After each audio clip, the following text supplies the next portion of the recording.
Bismillahirrahmanirrahim. Yang selanjutnya adalah PSAK 28, yaitu akuntansi tentang aktivitas pengembangan real estate.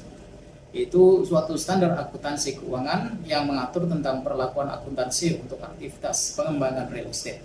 PSAK ini diterbitkan oleh Dewan Standar Akuntansi Keuangan Ikatan Akuntansi Indonesia pada tahun 2002 dan terakhir kali direvisi pada tahun 2011. Adapun tujuan PSAK 28 ini adalah untuk memberikan pedoman akuntansi yang tepat yang dapat digunakan oleh perusahaan pengembang real estate untuk menyajikan laporan keuangan yang andal dan relevan.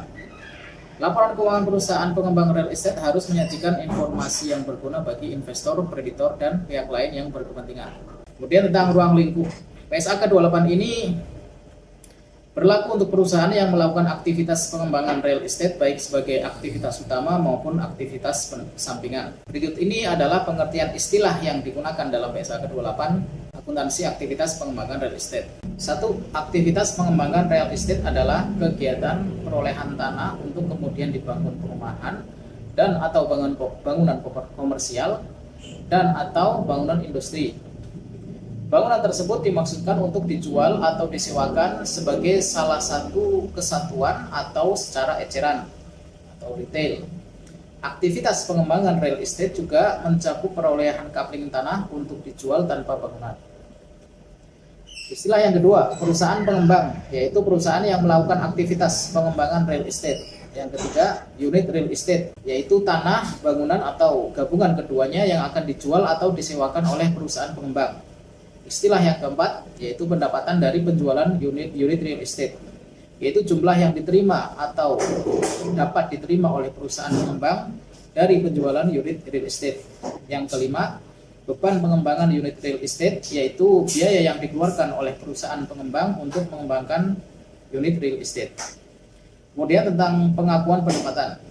Pendapatan dari penjualan unit real estate ini diakui pada saat unit real estate tersebut telah siap untuk dijual atau disewakan. Pengakuan pendapatan dapat dilakukan dengan metode sebagai berikut. Yang pertama adalah metode pengakuan pendapatan segera, dan yang kedua adalah metode pengakuan pendapatan berdasarkan prosentase penyelesaian. Dan yang ketiga adalah pengakuan pendapatan berdasarkan deposit. Kita jelaskan satu persatu. Metode pengakuan pendapatan segera itu digunakan jika unit real estate telah siap untuk dijual atau disewakan pada saat transaksi penjualan atau penyewaan dilakukan.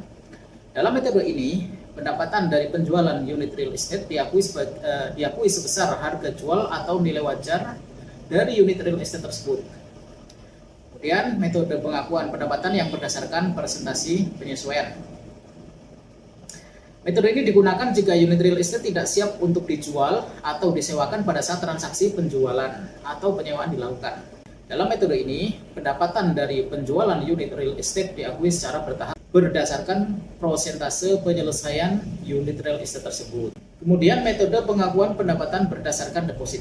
Metode ini digunakan jika unit real estate belum siap untuk dijual atau disewakan pada saat transaksi penjualan dilakukan.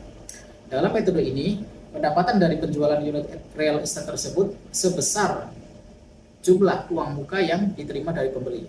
Kemudian tentang pengakuan beban. Pengembangan unit real estate diakui secara sistematis selama periode pembangunan unit real estate tersebut.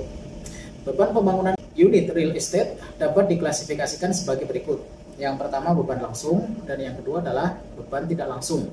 Beban langsung adalah biaya yang dapat secara langsung diatribusikan ke unit real estate tertentu. Beban langsung ini termasuk biaya tanah, biaya konstruksi, dan biaya pemasaran. Sedangkan biaya tidak langsung adalah biaya yang tidak dapat secara langsung diatribusikan kepada unit real estate tertentu. Beban tidak langsung ini termasuk biaya umum dan administrasi, biaya bunga, dan biaya lain-lain. Kemudian tentang laporan keuangan.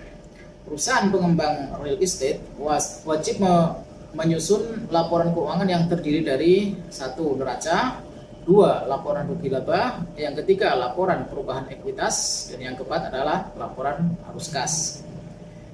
Kemudian tentang pencabutan PSAK 28 ini. PSAK 28 ini telah dicabut pada tahun 2014. Sebab pencabutan ini adalah dampak dari konvergensi ke standar akuntansi internasional, yaitu International Financial Reporting Standards atau IFRS SAK yang berlaku saat ini untuk aktivitas pengembangan real estate adalah IAS 16 tentang property, plant and equipment, dan IFRS 15 tentang revenue from contract with customers.